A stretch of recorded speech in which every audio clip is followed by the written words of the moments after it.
এই মাছ যে না খাবে সেও খাবে, সারা জীবন মুখে লেগে থাকবে মাছের এই তেলানি। নমস্কার বন্ধুরা, আমি সোমা। আহারে বাহার রান্নাঘরে আপনাদের সবাইকে অনেক অনেক স্বাগত। আজকে দুর্দান্ত স্বাদের একটা মাছের রেসিপি আপনাদের সাথে শেয়ার করব। এইভাবে মাছ রান্না করলে একটু ভাঙবে না, অনেকের কাছে মাছ গন্ধ লাগে সেটাও লাগবে না, খেতে হবে অসাধারণ। একবার যদি এইভাবে খান বারবার এভাবেই বানাতে চাইবেন। দারুণ স্বাদে মাছের রেসিপিটা করার জন্য দেখুন আমি এখানে নিয়েছি 500 গ্রাম কাতলা মাছ।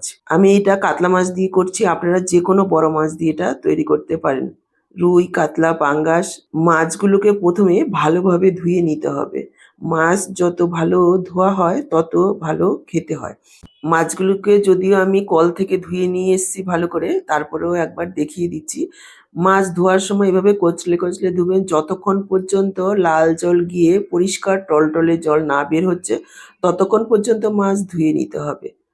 তারপর একটু লবণ মেখে কচলে তারপর ধুয়ে নিতে হবে। দেখুন আমি লবণ দিয়েও ভালোভাবে ধুয়ে নিয়ে এসেছি, একেবারে পরিষ্কার জল বের হয়েছে।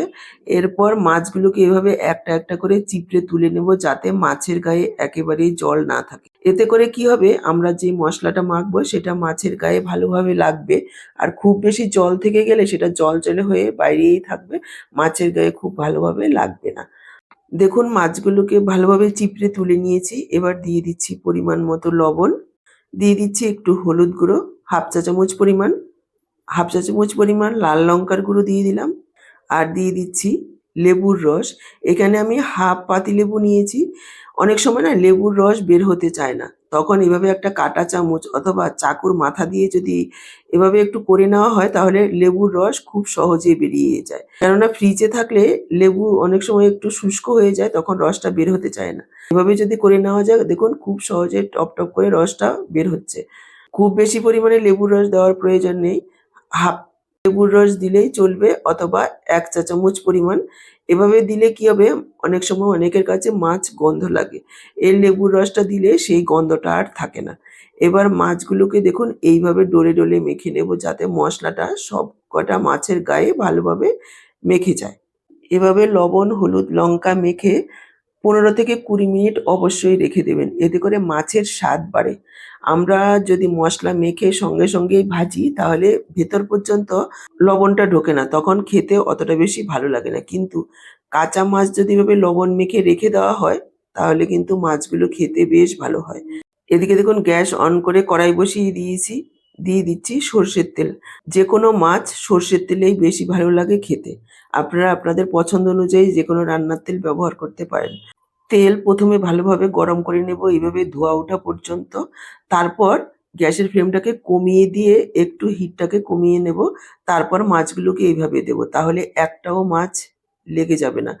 যদিও আমি আজকে ননস্টিক কড়াইতে করছি, এটা যে কোনো সাধারণ কড়াতে করলেও অবশ্যই করবেন, তাহলে আর ভাঙবে না। আর তেলের মধ্যে একটু লবণ দিয়ে নেবেন গরম তেলে, তাহলে আর মাছ দেখবেন একটু কড়াতে লেগে যাবে না, মাছগুলো খুব সুন্দর এইভাবে উল্টে যাবে। দেওয়ার পর 2 থেকে 3 মিনিট অপেক্ষা করব। মিডিয়াম হাই ফ্লেমে রেখে মাছগুলোকে ভাজবো। খুব বেশি লো ফ্লেমে মাছ ভাজলে মাছ চুপসে যায়, মাছের ভেতরে যে তেলটা আছে সেটা বেরিয়ে যায়। মিডিয়াম হাই ফ্লেমে ভাজলে মাছ খুব ভালোভাবে ভাজা হবে, তবে খুব বেশি কড়া করে মাছ ভাজবো না। যদি জ্যান্ত বা টাটকা মাছ হয় সেই মাছ খুব বেশি ভাজলে ভালো লাগবে না খেতে। আর যদি একটু বরফের মাছ হয় অনেক দিনের পুরনো, তাহলে সেই মাছ কড়া করে ভাজতে হবে। দেখুন 2 ব্যাচে আমি মাছগুলোকে উল্টে পাল্টে এভাবে লালচে করে ভেজে নিয়েছি। এক একটা ব্যাচ ভাজতে মোটামুটি 4 থেকে 5 মিনিট সময় লেগেছে। সবগুলো মাছ ভাজা হয়ে গেছে, তুলে নিলাম। মাছগুলো তুলে নেওয়ার পর আরো একটু সর্ষের তেল দিয়ে দিয়েছি। তেলের পরিমাণটা আপনারা নিজেদের ইচ্ছে অনুযায়ী কম বেশি করে নিতে পারেন। এবার দিয়ে দিলাম গোটা গরম মসলা আর হাফ চা চামচ গোটা জিরে। কয়েক সেকেন্ড ভেজে নেওয়ার পর দেখুন দিয়ে দিলাম পেঁয়াজ কুচি। এখানে 2টো বড় সাইজের পেঁয়াজ কুচি আছে, একেবারে মিহি করে কুচিয়ে দিয়েছি। মাছ ভাজা হতে হতে আমি এইভাবে চপারের মধ্যে পেঁয়াজগুলোকে বড় করে টুকরো করে দিয়েছি আর তারপরে এইভাবে মিহি করে কুচিয়ে নিয়েছি। এইরকম একটা চপার থাকলে আমাদের রান্না অনেকটা সময় কম লাগে, খুব সহজেই অল্প সময়ে তৈরি হয়ে যায়। আপনারা চাইলে চাকু অথবা বটি দিয়েও কুচিয়ে নিতে পারেন, তবে সেক্ষেত্রে সময়টা অনেক বেশি লাগে, আর এভাবে করলে ঝটপট হয়ে যায়। এবার পেঁয়াজগুলোকে দেখুন লালচে করে ভেজে নেব। দর্শক বন্ধুরা, এখানে একটা কথা মনে করিয়ে দিতে চাই, আমার রান্নাটা দেখে যদি ভালো লাগছে অবশ্যই একটা লাইক করে শেয়ার করে দেবেন। আর আমার থেকে এরকমই নিত্য নতুন রেসিপির আপডেট পেতে হলে চ্যানেলটাকে সাবস্ক্রাইব করে সাথেই থাকবেন। বেল বাটনটা অল করে দিলে আমার দেওয়া এরকম নিত্য নতুন রেসিপির আপডেট সবার আগে আপনাদের কাছে পৌঁছে যাবে। দেখুন পেঁয়াজগুলোকে একেবারে লালচে করে ভেজে নিয়েছি। এবার আমি যোগ করে দিচ্ছি ১ চা চামচ আদা বাটা আর ১ চা চামচ রসুন বাটা। সমপরিমাণেই দিয়েছি।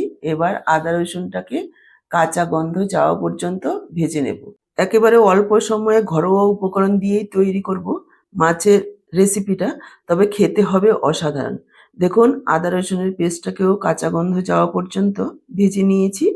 এবার আমি কিছু গুঁড়ো মসলা যোগ করে দেব। দিয়ে দিলাম 1/2 চা চামচ হলুদ গুঁড়ো, 1/2 চা চামচ পরিমাণ ধনের গুঁড়ো, 1/2 চা চামচ জিরের গুঁড়ো, 1/2 চা চামচ পরিমাণ লাল লঙ্কার গুঁড়ো। ঝালটা আপনারা নিজেদের পরিমাণ বুঝে দেবেন।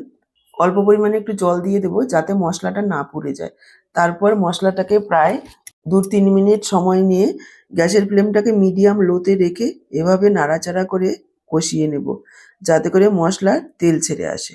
দেখুন মশলাটাকে ২-৩ মিনিট সময় নিয়ে একেবারে ভাজা ভাজা করে নিয়েছি। দেখেই বুঝতে পারছেন মশলার তেল ছেড়ে এসছে।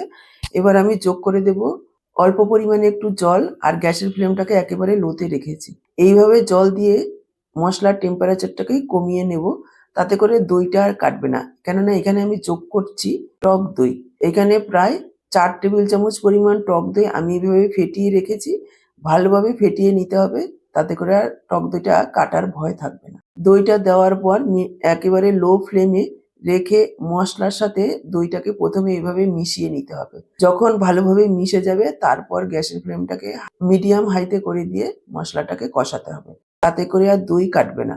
আর দই রান্নায় ব্যবহার করার মিনিমাম ১ ঘন্টা আগে ফ্রিজ থেকে বের করে ঠান্ডা ছাড়িয়ে নিতে হবে। খুব বেশি ঠান্ডা হলেও কিন্তু দই কেটে যাবে। দেখুন ভালোভাবে মিশিয়ে নেওয়ার পর এখানে আমি যোগ করে দিলাম ১ চা চামচ পরিমাণ কাশ্মীরি লাল লঙ্কার গুঁড়ো। এটা সম্পূর্ণই অপশনাল, আপনারা চাইলে নাও দিতে পারেন। আমি এটা কালারের জন্য দিয়েছি। এবার মসলার সাথে কষিয়ে নেব। এবার আপনাদের মনে প্রশ্ন জাগতে পারে, এই লঙ্কার গুঁড়োটা তো প্রথমেই দেওয়া যেত, কিন্তু এখন কেন? এইভাবে মসলা কষানোর শেষের দিকে এসে যদি কাশ্মীরি লাল লঙ্কার গুঁড়ো মেশানো হয় তাহলে কালারটা খুব ভালো আসে। দেখুন ঢাকা দিয়ে ২-৩ মিনিট মশলাটাকে কষিয়ে নিয়েছি। খুব সুন্দরভাবে মশলাটা কষানো হয়েছে, দেখেই বুঝতে পারছেন একেবারে দানা দানা হয়ে গেছে। এভাবে এই মশলাটাকে কষাতে হবে। মাছের ঝোলের টেস্ট যদি বাড়াতে হয় মনোযোগ সহকারে মশলাটাকে কষাতে হবে। তাহলে মাছের ঝোলের টেস্ট ভালো হবে।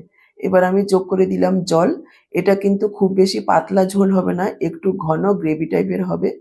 তারপরেও আপনাদের জলের প্রয়োজন যতটা সেই পরিমাণ বুঝে দিয়ে দেবেন। আমি যোগ করে দিলাম একটু পরিমাণ মতো লবণ।